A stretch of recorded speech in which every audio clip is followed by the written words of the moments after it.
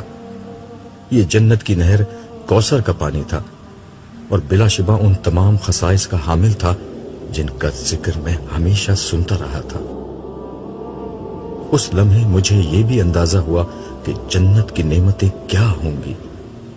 پچھلی دنیا میں کھانے پینے کی لذت دو چیزوں میں پوشیدہ تھی، ایک یہ کہ انسان کو شدید بھوک اور پیاس لگی ہو، اور دوسرے اسے کھانے پینے کے لیے بہت لذیذ شے مل جائے۔ مگر جنت کی ہر شے اپنی ذات میں انتہائی لذیذ ہونے کے ساتھ ساتھ انسان کو بغیر بھوک اور پیاس کے وہ لذت اور تسکین بھی فراہم کرے گی جو صرف ایک انتہائی بھوکے اور پیاسے شخص کو ہی مل سکتی ہے۔ اب مجھے معلوم ہو گیا کہ جنت میں نہ بھوک ہوگی نہ پیاس، مگر اس کے باوجود انسان جتنا چاہے گا شوق سے کھائے گا، اور اس کی کوئی سیری ایسی نہیں ہوگی جو اسے گرانی اور بھاری پن میں مبتلا کر دے۔